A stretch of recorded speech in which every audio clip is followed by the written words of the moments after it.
Menurut Robert Morey, padahal tidak demikian. Yang benar, kata Robert Morey, penyakit epilepsinya Muhammad sedang kambuh, dia katakan begitu. Dikatakan lagi Rasulullah diwujud sebagai seorang perampok dan memberikan pengajaran pada umatnya merampok dan menjarah. Dan lebih lanjut dikatakan Rasulullah itu mempunyai kelainan seksual. Itu sebabnya Rasulullah itu kawin cerai, istrinya banyak, disebabkan karena kelainan tersebut. Dan di dalam buku ini juga dikutip sederetan nama perempuan pemuas nafsu seksual Rasulullah. Dan lebih lanjut lagi dikatakan Rasulullah itu memperkosa gadis di bawah umur. Lebih lanjut lagi dikatakan agama Islam adalah agama biadab dan agama yang barbar. Dan umat Islam adalah umat biadab dan barbar. Ini adalah isi buku daripada Islamic Invasion karya Robert Morey. Buku ini menyebabkan saya merasa berkewajiban untuk menjawab. Sebab buku ini kalau tidak dihentikan akan memakan korban yang cukup banyak. Umat Islam yang tidak paham tentang Islam akan dimurtadkan dan juga akan terjadi kesalahpahaman yang jauh lebih dalam. Itu sebabnya maka saya menulis sebuah buku yang berjudul Islam Dihujat. Ini untuk menjawab bukunya Robert Morey dengan judul tadi. Dan buku ini usianya baru meluncur 10 hari. Ini sangat manfaat dan memang buku ini sangat ditunggu-tunggu oleh MUI maupun juga Departemen Agama dan seluruh tokoh-tokoh kita. Buku ini insya Allah akan sangat bermanfaat. Banyak sekali tuduhan Robert Morey yang kita umat Islam tidak pernah berpikir bahwa akan ada tuduhan seperti itu. Contohnya termasuk antara lain Robert Morey menyatakan Rasulullah SAW ketika akan meninggal panas atau demam tinggi. Nah kemudian Robert Morey dengan liciknya dia memberikan berbagai argumentasi yang menyatakan saat itu sebetulnya demamnya Rasulullah itu disebabkan Rasulullah diracun oleh orang perempuan. Jadi meninggalnya Rasulullah itu karena diracun perempuan. Ini mereka ingin membuat persamaan bahwa Yesus mati dibunuh versi mereka. Di sini mereka juga ingin membuat sama bahwa Rasulullah pun dibunuh oleh perempuan. Kalau Yesus matinya dibunuh terhormat, pikir mereka, kalau Rasulullah matinya adalah tercela karena dibunuh perempuan. Jadi akal-akal mereka yang sangat licik dan sangat licik.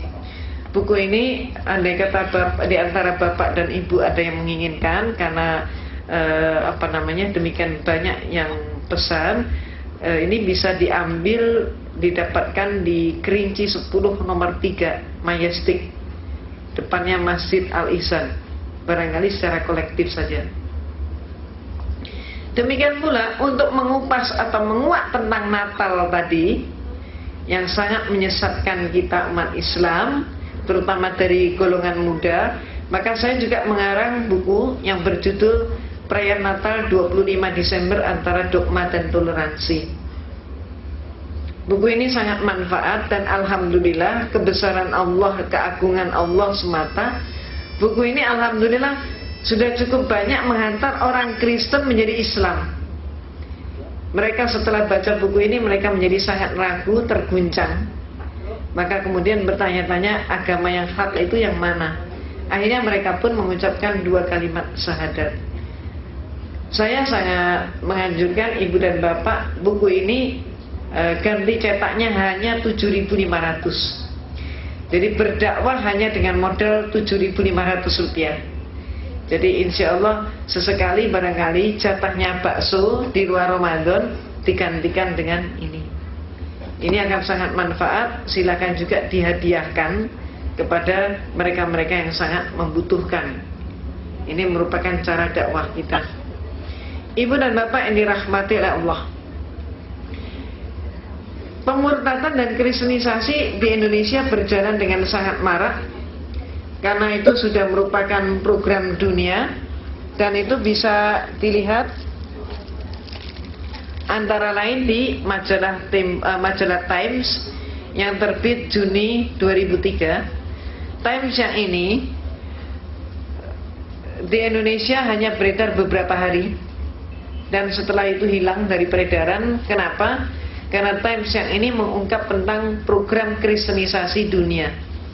Dan kemudian diterjemahkan beberapa artikel di sini oleh harian Republika, termasuk diantaranya menguak bahwa George W. Bush dan Tony Blair adalah dari kelompok Kristen yang radikal, yaitu dari sekte evangelis, sekte yang sangat benci dengan Islam.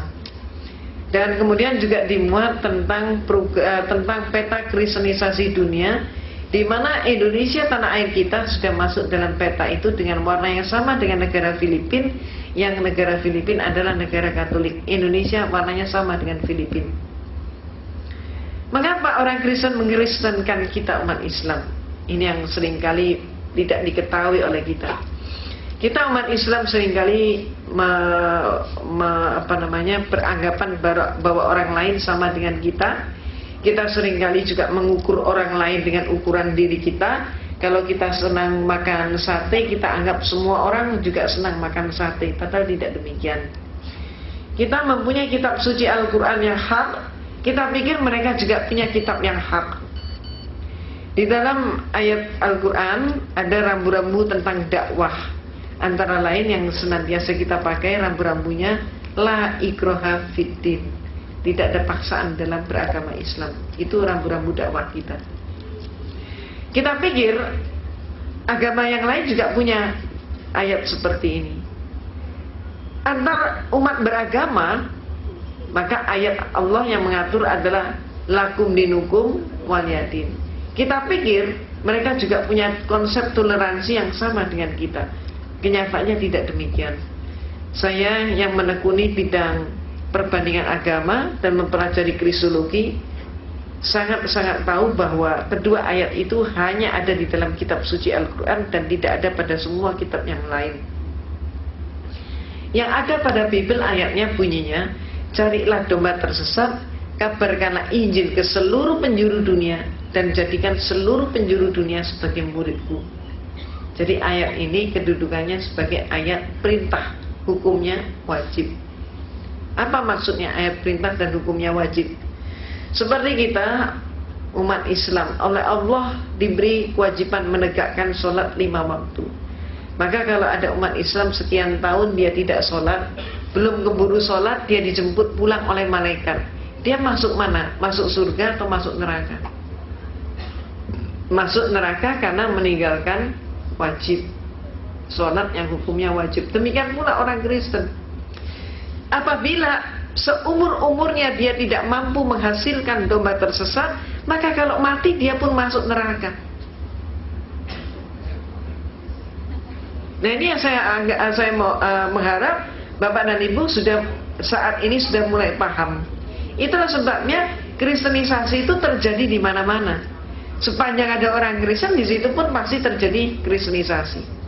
Dan itu sebabnya Allah pun antara lain itu sebabnya Allah pun berfirman untuk mengingatkan kita umat Islam, yaitu di dalam surat Al-Baqarah ayat 120, walan tardo ankal yahudu walan nasoro hatta tatabi'a milatahum al-ayat.